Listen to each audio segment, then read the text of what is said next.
అందరికీ నమస్కారం అండి. మన భగవాన్ శ్రీకృష్ణ ఛానల్కి స్వాగతం. ఈ కార్తీక మాసంలో ఈ గురువారం రోజున దక్షిణామూర్తి కథ గురించి మీతో షేర్ చేయబోతున్నాను.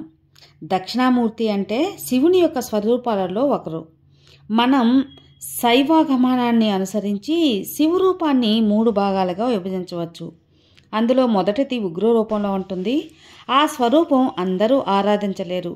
అదే భైరవ స్వరూపం. అంటే ఆ రూపంలో మనల్ని ఏదైనా చేస్తాడు అని కాదు, పైకి కోపం నటిస్తూ లోపల శాంతంగా ఉండేవారే భైరవుడు. అయితే దేహం విడిచిన అనంతరం మనకి జరిగే మొట్టమొదటి దర్శనం భైరవ దర్శనం. ఆయన బై అని అరుస్తూ చప్పుడు చేస్తూ వస్తారు. ఆ అరుపులకే గుండె అవిసిపోతుంది. అయితే గంగప్రయాగ క్షేత్రాల వద్ద మానసేదేవి ఆలయం ఉన్న భైరవాలయంలో భైరవ దండన వేస్తారు. ఇక శివుని యొక్క మరొక రూపం శాంతమూర్తి, అదే శివస్వరూపం. ఈ శివస్వరూపం మనకు తెలిసిందే. ఎంత మేలు చేస్తుందో, ఏదైతే ఉందో అది కారుణ్యాన్ని మనకు ఏమాత్రం వర్ణించలేము. భైరవ రూపమైన, శివరూపమైన, చంద్రశేఖర రూపమైన, దక్షిణామూర్తి రూపమైన అన్నీ శివస్వరూపాలే. ఎంతటి పాపాత్ముడైతే, ఎంతటి క్రూరంగా ప్రవర్తించే వాళ్ళైనా తన దగ్గరికి వెళ్ళి నమస్కరిస్తే చాలు, ఇది ఉంది ఇది లేదు అనకుండా ఏదైనా ఇవ్వగల మహిమాన్విత శక్తి ఉన్న అతను పరమశివుడు ఒక్కడే. ఒకవేళ మనం మనసులో ఏ కోరిక లేకుండా స్వామి దగ్గరికి వెళ్ళి ఒక్క నమస్కారం చేస్తే చాలు, రాబోయే ప్రమాదాలు దాని ఖాతాలో వేసేసి మనల్ని ఆ ప్రమాదం నుండి గట్టించేగల శక్తి మనకు ప్రసాదిస్తాడు. మనం ఏ పూజ చేయనక్కర్లేదు, నిష్టగా రోజు అభిషేకాలు చేయనక్కర్లేదు. ఆయన దగ్గరికి వెళ్ళి మనస్ఫూర్తిగా ఒక్క నమస్కారం చేసి శివ అంటే చాలు, అనుగ్రహించేస్తారు. ఇక 3వ స్వరూపం వచ్చేసరికి నటరాజ స్వరూపం. అసలు లోకంలో వేగంగా అనే మాట మనం వాడితే ఆ పదానికి అర్థం కోసం తెలుసుకోవాలని ఆరాటపడితే ముందుగా తెలుసుకోవాల్సింది నటరాజ స్వరూపం. నటరాజ స్వరూపం వేగాన్ని నిర్వచనం. ఆయన వేగం మనకి అంతుచిక్కనిది, మనం దాన్ని పట్టలేము. ఉదాహరణకి ఆయన ఆనంద తాండవం చేస్తున్నప్పుడు ఆ జటాలు ఎడమవైపు నుండి కుడివైపుకి తల తిప్పుతున్నప్పుడు కుడి ఎడమ జడలు దానికి ఒకటొకటి తగలనంత వేగంగా తిప్పుతాడు. అంత వేగంగా తల తిప్పుతూ ఆనంద తాండవం చేస్తున్న కోపంగా ఉండడు, అప్పుడు కూడా చిరునవ్వుతూనే ఉంటాడు. ఆ నటరాజ స్వరూపంలో ఇంత వేగంగా కదులుతూ ఉంటాడు కదా. దీనినే పూర్తి భిన్నంగా ఉండే రూపమే దక్షిణామూర్తి స్వరూపం. శివుని యొక్క అన్ని స్వరూపాలలో ఇముడ్చుకోగలిగే రూపం దక్షిణామూర్తి స్వరూపం. అన్ని స్వరూపాలు కూడా దక్షిణామూర్తి స్వరూపంలో కలిసిపోతాయి.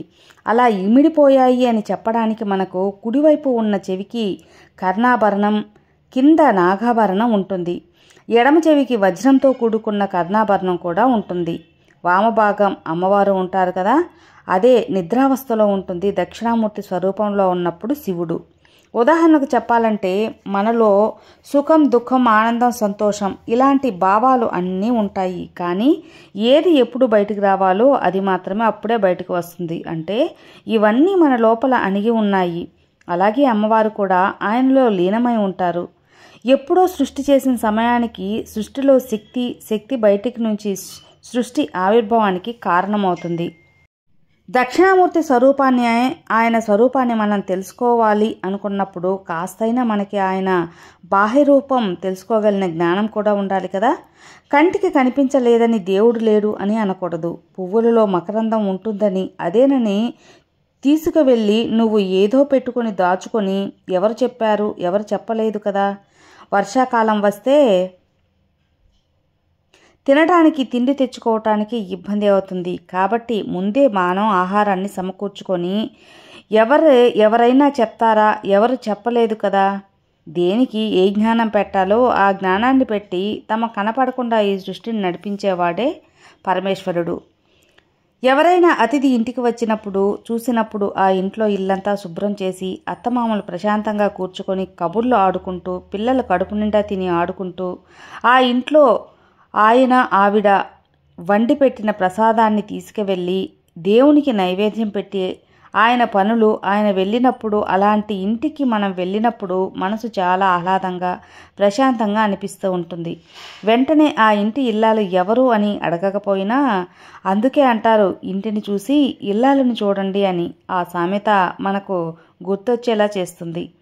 ఇంత ప్రశాంతమైన వాతావరణం కల్పించినప్పుడు ఆయన అక్కడ లేరు. కానీ ఇదంతా చేసిన వాళ్ళు అయితే ఒకరు ఉన్నారు అని గుర్తించాలి.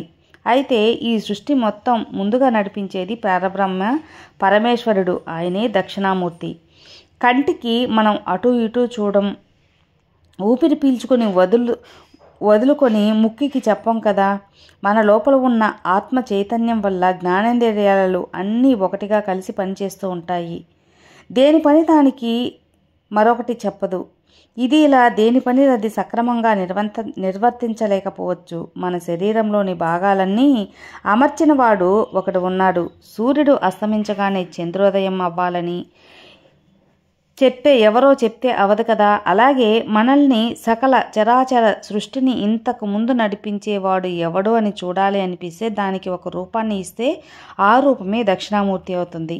దక్షిణామూర్తి అని ఎందుకు అంటున్నామంటే ఆయన పరమ ప్రశాంతంగా ఉంటాడు, శుద్ధత్వాన్ని కలిగి ఉంటాడు. లోకంలో అంతా ప్రశాంతంగా ఉండగలిగిన వాడు మాత్రమే ఏ పని ఎప్పుడు చేయాలో అప్పుడు చేయగలడు. ఇంత ప్రశాంతంగా ఉన్న దక్షిణామూర్తికి కోపం వస్తే భైరవుడు అయిపోతాడు.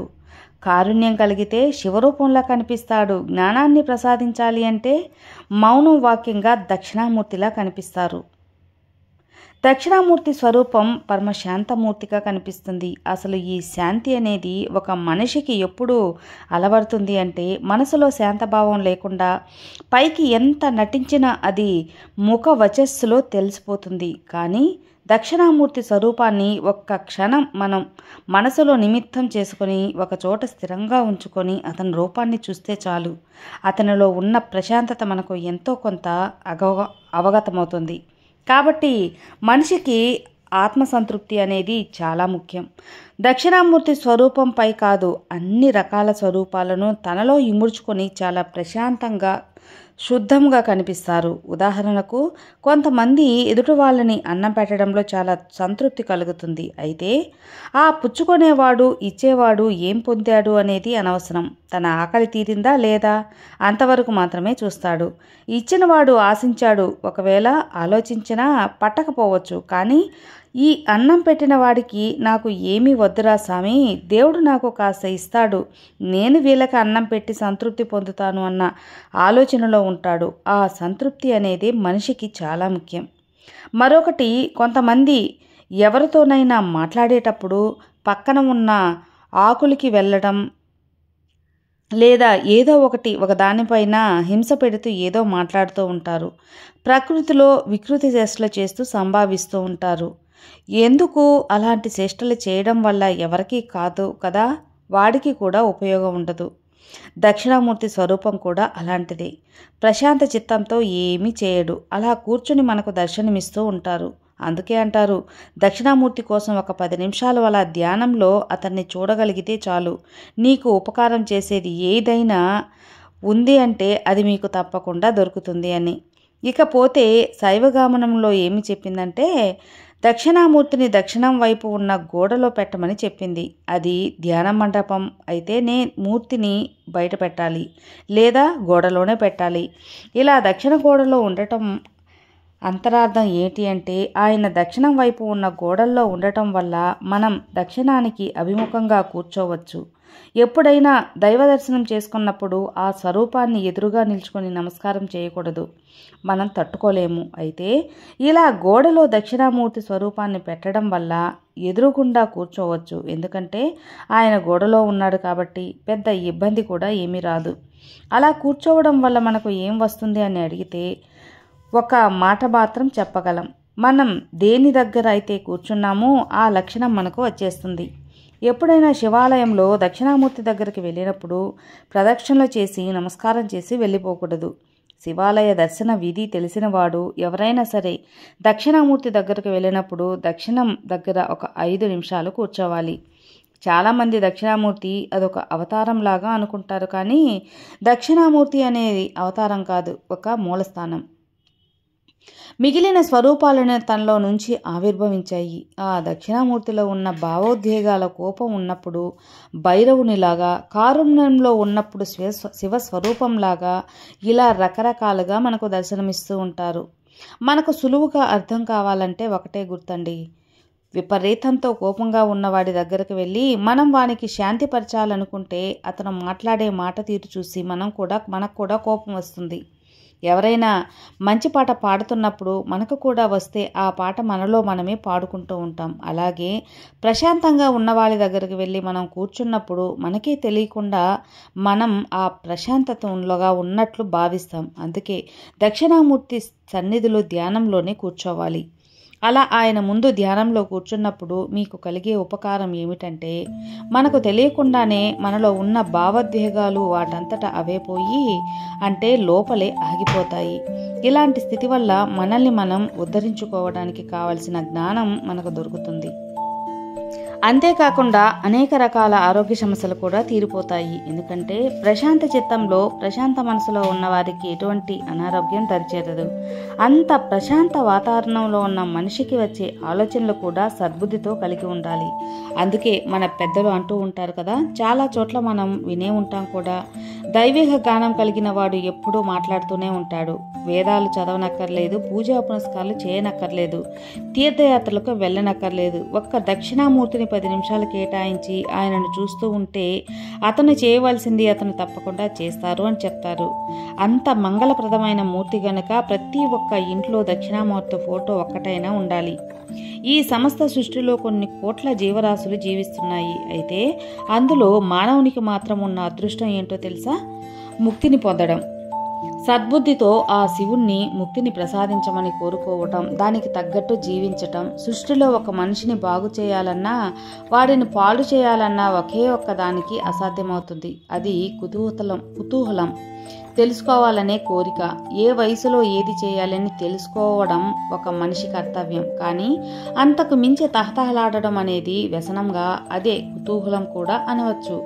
ఒక మనిషి విషయంలో కోసం కుతూహలపడటం మంచిదే, కానీ చెడు విషయాల కోసం కుతూహలపడటం వల్ల అది వినాశనానికి దారితీస్తుంది. ఎవరైనా మనలో ఒక వ్యక్తి దక్షిణామూర్తి వైభవం గురించి తెలియపరచాలి అనుకున్నప్పుడు ముందు అసలు దక్షిణామూర్తి ఇలా ఉంటాడు ఇతనికి చూపించకూడదు. చూపించకుండా అతని గుణగుణాలను, అతని స్వరూపాన్ని, అతని మౌన వ్యాఖ్యానాన్ని, అతను ప్రసాదించే విశేష ఫలితాలను వివరించినప్పుడు అప్పుడు ఎలా ఉంటాడు అని వాళ్ళకే కలిగే కుతూహలంలో ఆ పరమేశ్వరుని చేరుకుంటారు. దీన్నే సద్గురు బోధిస్తాడు శిష్యులకి. కర్మానుసారంగా జీవితాన్ని గడుపుతూ ఉన్న పాపాత్ముల సమం చేసి ముక్తి పొందటానికి వచ్చే ఏడుపు మంచిదే. అలా కాకుండా లౌకిక వాంఛల కోసం ఏడ్చే ఏడుపులు మనల్ని పాతాళానికి తొక్కేస్తాయి. రెండూ కూడా ఏడుపే, కానీ ఒకటి మంచి కోరుతుంది, మరొకటి కిందికి తోసేస్తుంది. కాబట్టి ఎప్పుడు కూడా పరమేశ్వరుడు వైపు అడుగు వేయడానికి ప్రయత్నించాలి, కానీ లౌకిక వాంఛల కోసం పాలుపడకూడదు. ఇక దక్షిణామూర్తి స్వామి మూల నివాసి. ఏ చెట్టు కింద చోటు లేనట్టు మర్రి చెట్టు కింద ఎందుకు ఉన్నారు అంటే, మర్రి చెట్టు అనేది అన్ని చెట్టుల్లాగా ఉండదు, మిగిలిన వాటితో అసలు పోలికే ఉండదు. మర్రి చెట్టు పరమ వైరాగ్యాన్ని గుర్తు. మరి ఇది స్వయంభూ ఈశ్వర స్వరూపం. ఎవరైనా గాని మర్రి చెట్టు వేయాలి అని అనుకోరు. ఈ రావి చెట్టు, వేప చెట్టు ఇంకొకటి వేస్తారు, కానీ మర్రి చెట్టు తనంతట తానుగా పుట్టి తన చుట్టూ శాఖలుగా నిర్మించుకొని మొదలు ఎక్కడ ఉందో మనకు తెలుసుకోలేనంత దృఢంగా తయారైపోతుంది. మర్రి చెట్టు కింద చాలా దూరం వరకు నీడ ఆవరించి ఉంటుంది. ఆ నీడ నుంచి బయటకు వస్తే ఎండ అనే తాపం అనే కనిపిస్తుంది. కాబట్టి మనం తాపం నుంచి బయటపడాలి అంటే ఈ చెట్టు నూడులో ఉన్న దక్షిణామూర్తిని ఆశ్రయించాలి. కాబట్టి ఎండ వల్ల తాపం పొందినవాడు నీడ పట్టిన ఒక్క నిమిషం ఉంటే శాంతపడతాడు. ఇంకొక చెట్టు అయితే వాటి నుంచి వచ్చే అలజడులకి మనం మన ప్రశాంతతని కోల్పోతాం. కానీ మర్రి చెట్టు నుంచి ఎటువంటి శబ్దాలు ఏవీ రావు, ఎందుకంటే అది చాలా వరకు దూరం విస్తరించి ఉంటుంది. అలాంటి చెట్టు కింద మనం విశ్రాంతి తీసుకుంటే ఈ తాపాన్ని మర్చిపోయి ప్రశాంతతని తప్పకుండా పొందుతారు. కాబట్టి మనకు ఆ ప్రశాంతతని ఇచ్చేవాడు ఎవరైతే ఉన్నాడో వాడే కూడా శాంతమూర్తి ఈ వటవృక్షం కింద కూర్చుని ఉంటాడు. ఇక్కడ మీరు తాపం, ప్రశాంతత అనే పదాలు మామూలుగా కాకుండా తాపం అంటే సంసార బంధం అని, శాంతి అంటే విముక్తి అని, ఈ జీవన చక్రం నుంచి విముక్తి అని అర్థం చేసుకోవాలి. ఈ రెండిటికి అవగతం అయితే ఈ వృక్షం యొక్క గొప్పతనం మనకే తెలుస్తుంది. ఇంకొకటి ఏమిటి అంటే మర్రి చెట్టు గురించి ఇప్పుడే తెలుసుకున్నాం కదా. ఇది కొన్ని కిలోమీటర్ల దూరం వరకు విస్తరించి ఉంటుంది. అదే మనం ఒక్కసారి మర్రి చెట్టు మొదలు కొనుక్కుందాం అని బయలుదేరి దాని శాఖలే మనల్ని అడ్డుకుంటాయి. ఇక్కడ ఈ శాఖలు అనేవి పురాణ వేదాలు, భగవంతుణ్ణి తెలుసుకోవటానికి మనకు కలిగిన మార్గాలు. కాబట్టి దక్షిణామూర్తి ఈ మర్రి చెట్టు కిందే కూర్చొని ఉంటారు. వటవృక్షం అనేది ఈశ్వర స్వరూపం, స్వయంభూ అని తెలుసుకున్నాం కదా. అటువంటి వటవృక్షం కింద దక్షిణామూర్తి ప్రశాంత చిత్తంతో కూర్చొని ఉంటాడు. ఈ వటవృక్షం కింద మరొక చెట్టు మొలవదు. అదే విధంగా ఈశ్వరుడు గురించి తెలుసుకోవాలి అని ఆతృతపడి తెలుసుకున్న జ్ఞానం మాత్రమే జ్ఞానం. అతని గురించి తెలుసుకోవాలి అని చదివే చదువు. మనం చదివే చదువు జ్ఞానాన్ని పొంది మళ్ళీ పుట్టవలసిన అవసరం లేకుండా చేసేదిగా ఉండాలి. ఇప్పుడు మనం నేర్చుకున్న చదువుతున్న చదువులు మన పొట్టకూటి కోసమే. ఈ జ్ఞానం వల్ల ఈశ్వరుడు ఎవరు అనేది మాత్రం మనకు తెలియదు. భగవంతుడు యందు జ్ఞానం కలగాలంటే ముందు ఆయన యందు ఆసక్తి ఉండాలి. అలా దైవీక జ్ఞానం పొందితే మరే ఇతర జ్ఞానం సంబంధం లేదు. అయితే దక్షిణామూర్తి వటవృక్షం కింద కూర్చుని ఉంటారు. అది ఒక రకమైన ఆశ్చర్యంతో కూడుకున్న విషయం. అయితే ఆయన యువకుడు. మరి ఆయన చుట్టూ జ్ఞానం పొందాలి అని కూర్చున్న శిష్యులు, వృద్ధులు ఎప్పుడైనా పరమేశ్వరుని సేవించడం కన్నా పరమేశ్వరుని అనుభవించడంలో ప్రశాంతత ఉంటుంది అని నమ్ముతారు. ఇది చాలా పవిత్రమైన విషయం. గురువు దగ్గర శిష్యరికం చేసేవాళ్ళు వయసు తక్కువగా ఉంటుంది. కానీ ఒకటి మాత్రం గుర్తుంచుకోవాలి. ఎందుకంటే ఈ సమస్త సృష్టి అనేది కాలానికి అనుగుణంగా ఉంటుంది. ప్రతిదీ కాలంలో వచ్చి కాలంలో పోతూ ఉంటుంది. అయితే కాలానికి లొంగనివాడు ఒకడుంటాడు. ఆ కాలతీతుడు పరమేశ్వరుడి. అందుకే ఆయన యువకుడిగానే ఉన్నాడు. తన శిష్యులు వృద్ధులుగా ఉంటారు. అలా ఆ కూర్చొని ఉన్న వృద్ధులు ఏమాత్రం తీసివేయకూడదు. వాళ్ళు ఏమైనా మామూలు శిష్యులా? వాళ్ళు సకల నందన చమత్కారకులు, సనాతన అనబడేవారు. వాళ్ళు బ్రాహ్మణ జ్ఞానాన్ని దక్షిణామూర్తి దగ్గరే పొందారు. అది పొందిన పిదప వాళ్ళలో వాళ్ళే రమిస్తూ ఆత్మానందాన్ని పొందుతూ ఈశ్వరి చింతలో ఉండిపోతారు. అయితే ఇక్కడ మనం గురు శిష్యుల మధ్య సంబంధం గురించి మాట్లాడుకోవాలి. గురువు దగ్గర శిష్యుడు భక్తుని ఉన్న సంబంధంతో ఉండకూడదు. శిష్యుల మనసులో ఏమనుకుంటున్నారో గురువు తెలుసుకోవాలి. గురువు హృదయంలో ఏంటో శిష్యులు తెలుసుకోవాలి. శిష్యుడికి ఏదైనా అర్థం కానప్పుడు వాడికి ఏ స్థాయిలో చెప్తే అర్థమవుతుందో ఆ స్థాయికి గురువు దిగివచ్చి వాడికి బోధన చేయాలి. అయితే ఏ మూర్తి కూడా దక్షిణం వైపు చూడరు. ఒక్క దక్షిణామూర్తి మాత్రమే దక్షిణం వైపు చూస్తూ ఉంటారు. అయితే విష్ణు స్వరూపంలో శ్రీరంగనాథుడు కూడా ఉంటాడు దక్షిణం వైపుగా. అయితే ఇప్పుడు గురువు గారేమో దక్షిణం వైపు చూస్తారు. ఆయన చుట్టూ కూర్చున్న శిష్యులేమో ఉత్తరం వైపు చూస్తారు. లోకంలో ఒక విషయాన్ని మనం బాగా గమనించాలి. ఏంటంటే లోకంలో దక్షిణం వైపు అడుగులు వేసేవాడు మరలా తిరిగి అదే లోకానికి వస్తాడు. ఎందుకంటే దక్షిణం వైపు భాగంలో యముడు ఉంటాడు. అతను తీసుకువెళ్ళి పాపకర్మలు అనుభవించిన తర్వాత మళ్ళీ జన్మెత్తడానికి అదే లోకానికి పంపిస్తాడు. ఉత్తరముఖంగా కూర్చొని దక్షిణామూర్తిని ఆరాధన చేస్తే ఆ అవసరం లేకుండా చేయగల శక్తి మనకు లభిస్తుంది. ఎలా అంటే ఒక్కసారి భగవన్ చింతనలో ఉత్తరముఖంగా కూర్చొని దక్షిణామూర్తి ఎదురుగా కూర్చొని ఆయన ప్రశాంత చిత్తం వైపు అడుగులు వేస్తే మనకు కూడా జ్ఞానం కలగటం అవకాశం ఎక్కువగా ఉంటుంది. కాబట్టి ఒక్కసారి భగవంతుని గురించి వచ్చిన విజ్ఞాన అనుగ్రహం ఉంటే అది చచ్చేదాకా పోదు. అప్పటిదాకా భక్తితో మనం ఆ జ్ఞానాన్ని పట్టుకొని ఉన్నామంటే ఏదో ఒక రోజు కారుణ్యమూర్తిగా మనల్ని ఉద్ధరిస్తాడు. అంటే ఉత్తరముఖంగా చూస్తూ ఉన్నప్పుడు దక్షిణం వైపుతో మనకు సంబంధం లేదు. ఉత్తరముఖంగా కూర్చొని ఉన్నవాడు అంటే అది మళ్ళీ పుట్టవలసిన అవసరం లేదని అర్థం. దక్షిణామూర్తి శిష్యులు అంతటిగా తరింపజేయగలరు అని అర్థం కూడా. ఇంతకుముందు మనం దక్షిణామూర్తి వటవృక్షం కింద ఎందుకు కూర్చున్నాడు, అసలు దక్షిణామూర్తి ఉన్న ప్రత్యేకత ఏమిటి, ఆ వటవృక్ష ప్రత్యేకత ఏమిటి తెలుసుకున్నాం కదా. అయితే వెంకటేశ్వర స్వామి పాదాలు ప్రతి వెంకటేశ్వర దేవాలయంలో చూస్తూనే ఉంటాము. అయితే శివుడు లింగ స్వరూపం అన్ని చోట్ల ఉంటాడు. మరి ఆయన పాదాలు చూడటానికి మనకు వీలు ఉండదు. కానీ దక్షిణామూర్తి స్వరూపంలో స్వామి కరచరాదులు దర్శనమిస్తారు. ఎందుకంటే అది గురు స్వరూపం కాబట్టి. గురువు అనే వాళ్ళు ఎక్కడైనా శిష్యుల పాదాలు దర్శనమయ్యేలా కూర్చోవాలి. గురువు పాదాలను పట్టుకొని శిష్యుడు తనని అనుగ్రహించమని వేడుకుంటే మంత్రోపదేశం చేసి ఆ శిష్యుణ్ణి అనుగ్రహించాలి. అలాంటి శిష్యులకి పాదాలు కనపడకుండా అట్టి పెట్టకూడదు. శిష్యుడు జ్ఞాన సముపార్జనలో పండిపోతున్నప్పుడు గురువు అనిపిస్తే 2 కాళ్ళు తన తల మీద పెడతాడు. అదే గుర్తు. శిష్యుడికి జ్ఞాన సముపార్జన సంబంధించి గురువు ఎప్పుడు శిష్యుడు అనేవాడు నిగ్రహించకూడదు. అతనిని ఎప్పుడు ఇబ్బంది పెట్టకూడదు. గురువు అనేవాళ్ళు ఎక్కడున్నా అనుగ్రహిస్తారు. అయితే ఇప్పుడు మనం చెప్పుకునే దక్షిణామూర్తి వీరాసనం వేసుకుని కూర్చో ఉంటాడు. ఎందుకంటే ఆయన గురుస్వరూపంగా ఉన్నారు కాబట్టి. అయితే లోకంలో ఒక మాట ఎప్పుడూ నడుస్తూనే ఉంటుందండి. అజ్ఞానం అనేది సత్పురుషుల మాటల వలన తొలగిపోతుంది అని. అయితే ప్రతిసారి మాటలతో చెప్పవలసిన అవసరం లేదు. మనం అనుకోకూడదు కూడా. జ్ఞాన సముపార్జన దగ్గర నుంచి, జనన మరణ చక్రాల నుంచి, సంసార సాగరం దగ్గర నుంచి మోక్ష మార్గం వరకు అడుగుతూనే ఉన్నారు. కానీ దక్షిణామూర్తి ఏమీ మాట్లాడకుండా చిన్మద్రతో వారిని అవగతమయ్యేలా చేస్తారు.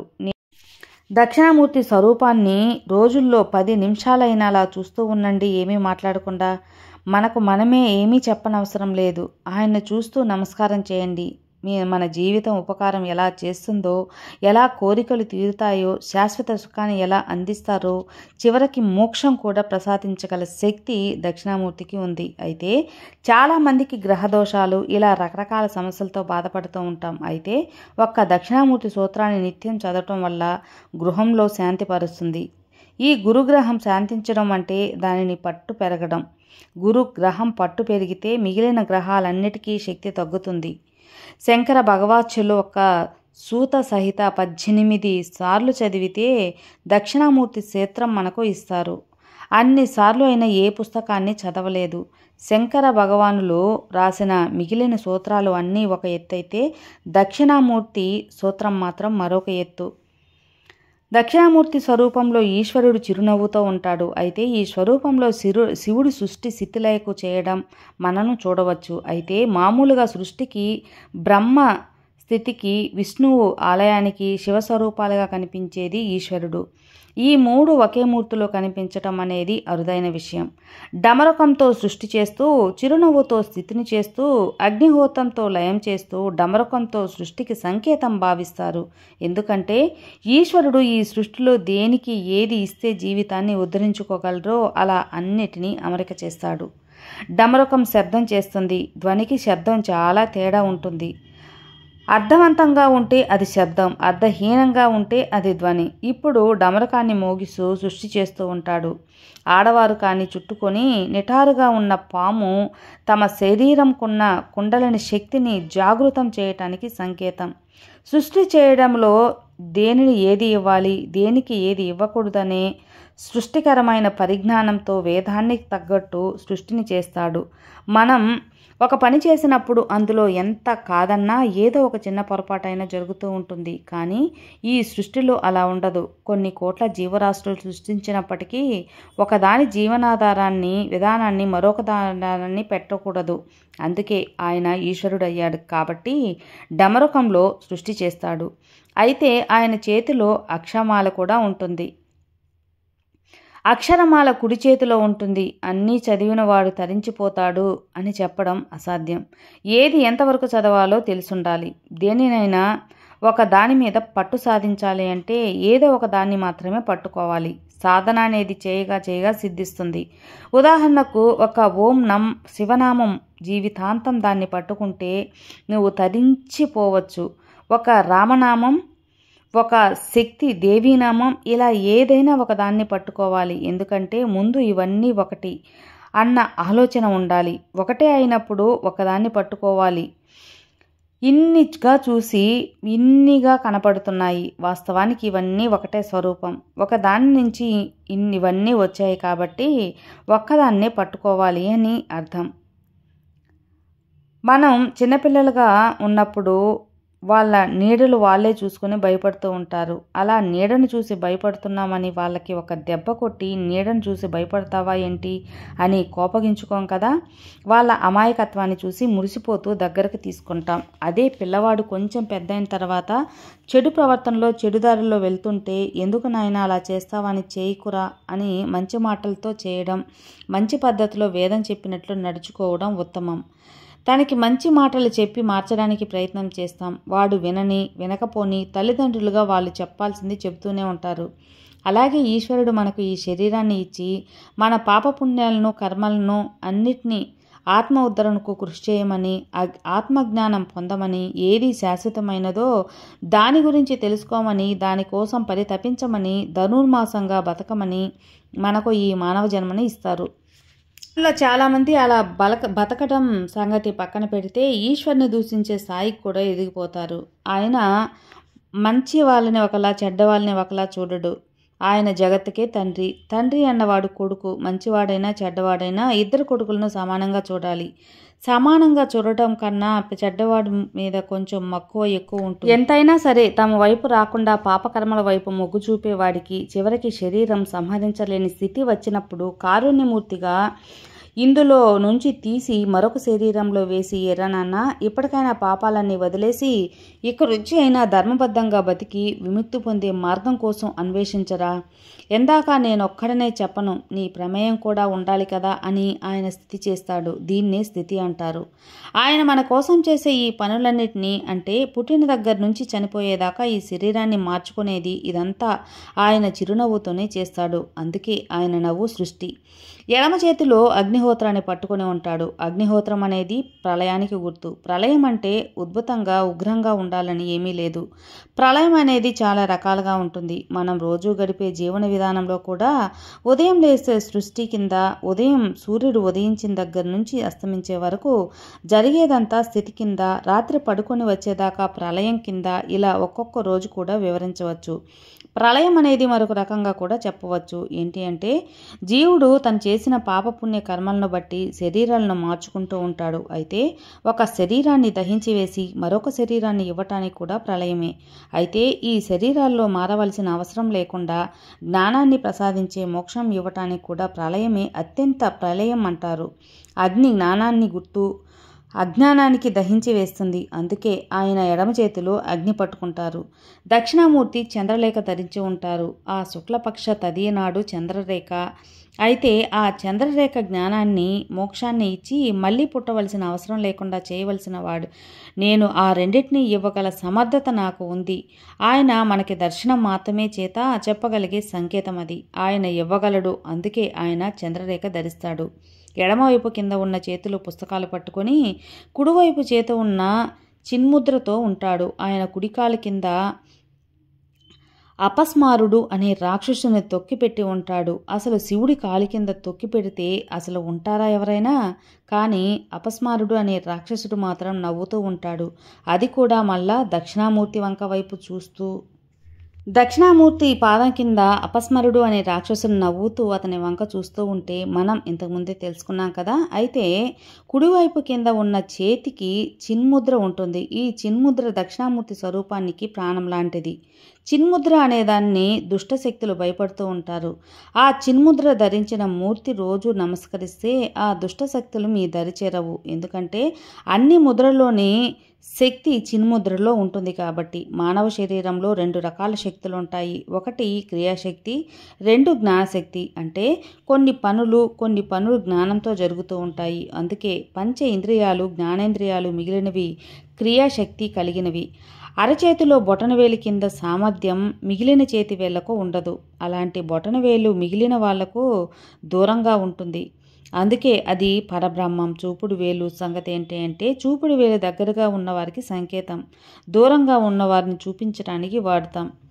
నీ చూపుడు వేలు ఏం చేస్తుంది, దేవుడు ఎక్కడ ఉన్నాడు అని అడిగితే ఏ కొండ మీదో ఆకాశంలోనో దూరంగా చూపిస్తూ ఉంటుంది. బొటన వేలు అనేది అని చూపిస్తుంది. అయితే ఆ పరబ్రహ్మ ఎక్కడో లేడు. బొటనవేలు అంత స్వరూపంలో బ్రహ్మము మనలో ఉన్నాడు అని చెప్పడానికే చిన్ముద్రతో దర్శనమిస్తాడు దక్షిణామూర్తి. ముందు మనలో ఉన్న బ్రహ్మాన్ని గుర్తించగలిగితే ఎక్కడ ఉన్నాడు అని వేలు పెట్టి చూపించే అవసరం లేకుండా ఇక్కడే ఉన్నాడు అని మనలో చూపిస్తాము. ఈ పరబ్రహ్మనే బ్రొటనవేలు కిందకి దూరం లెక్క కట్టే చూపుడు వేలు. జ్ఞానం ప్రార్థన చేసినప్పుడు వంగిపోయి ఈ పరబ్రహ్మనే బొటనవేలుతో కలుస్తుంది. కలవడం అంటే అది వృత్తం అవడం అంటే ఎక్కడైతే మొదలు పెట్టామో అక్కడికే వచ్చి చేరడం. అదే పరబ్రహ్మం. అది తెలుసుకున్న రోజు ఆ దక్షిణామూర్తి స్వరూపం, ఆ చిన్ముద్రలోని అంతరార్థం మనకు అర్థమవుతుంది. లోకంలో మాయకి సత్యానికి ఉన్నంత అంతర్యం తెలుసుకోవాలి. దక్షిణామూర్తి స్వామిని దర్శించడం కూడా ఒక కళయే. ఎదురుగా ఉన్న దక్షిణామూర్తిని బాగా గమనిస్తే ఆ స్వరూపం చాలా అద్భుతంగా ఉంటుంది. మొట్టమొదటిగా కుడికాలు కిందకు పెట్టి ఎడమ కాలును కుడికాలు మోకాల మీద వేసి కూర్చుంటారు. అలా కూర్చున్నప్పుడు ఆయన పాదం చాలా సృష్టిగా కనిపిస్తూ ఉంటుంది. కుడి పాదం మీద పెట్టుకున్నటువంటి మంజీరం కూడా చాలా గొప్పగా కనపడుతుంది. మళ్ళీ మోకాలి పాదం మధ్యలో పికకు ఇంకొక ఆభరణం పెట్టుకొని దానికి ఒక చిన్న కనిపిస్తూ ఉంటుంది. తర్వాత ఎడం పాదం యొక్క అరికాలు కనిపిస్తూ ఉంటుంది. కుడి పాదం కనపడదు. ఎందుకంటే ఆయన అపస్మారుణ్ణి తొక్కిపెట్టి ఉంటాడు కదా. ఈ అడ్డంగా కుడి మోకాలు మీద వేసుకున్న ఎడం పాదం అది కాంతులీనుతుగా ఉంటుంది. ఆయన కాలికి ఉన్న బొటనవేలు కానీ మిగిలిన వేళ్ళు కానీ మొత్తం ముద్దగా, పత్తి ముద్దలాగా, పూల మొగ్గలాగా, ముట్టుకుంటే ఇంకెంత కందిపోతుందో ఆ పాదం అంత గొప్పగా ఉంటుంది. మన తల తీసుకువెళ్ళి కుడి పాదం మీద వాలటం తగిలితే ఆంచి పెడుతుంటే ఆ లాలాటన అతని చల్లని పాదస్పర్శ తగులుతూ ఆ పాదానికి పరిమళితున్నప్పుడు పాదం నుంచి వచ్చే సుగంధభరితమైన పరిమళం అది ఋషులు మొదలగు వారు రాసే గంధ పరిమళం కావచ్చు. తరువాత ఆ తల అలా పైకి ఎత్తి ఆయన వంక చూస్తే చిన్ముద్ర ముందుగా మోహానికి ఎదురుగా కనిపిస్తూ ఉంటుంది. ఆ ముద్రలో మిగిలిన 3 వేళ్ళు కూడా అప్పుడే పెట్టిన పిల్లల్లా మెత్తగా ఉంటుందో అంతకంటే శుతి మెత్తగా ఉండి మాంసం ముద్దలా ఆ వేలు కనబడుతుంటే ఆ పై చేతులు డమరకం. దానిని పట్టుకొని ఒక పాము నిటారుగా లేచి నిలబడి ఉంటుంది. ఒక్కసారిగా భయం వేస్తుంది. ఎంతైనా మనుషులం కదా, పామును చూస్తే భయమే. మొత్తానికి దక్షిణామూర్తిని దర్శిస్తే జ్ఞానం పెంపొందించడమే కాకుండా ఆ చదువుల్ని గురు అనుగ్రహాన్ని కూడా ప్రసాదిస్తాడు. అంతేకాకుండా సాక్షాత్ శివస్వరూపమైన ఆ దక్షిణామూర్తిని దర్శించిన వాళ్ళకి సకల పాపాలు తొలగి పుణ్యం, జ్ఞానం, మోక్షం అన్నీ కలుగుతాయి. కాబట్టి రోజులో ఒక్కసారైనా దక్షిణామూర్తిని ధ్యానం చేయటం అలవాటైతే ఏ పని చేసినా అది విజయవంతం అవుతుంది. ఆ ఈశ్వరుడి అనుగ్రహం కలుగుతుంది.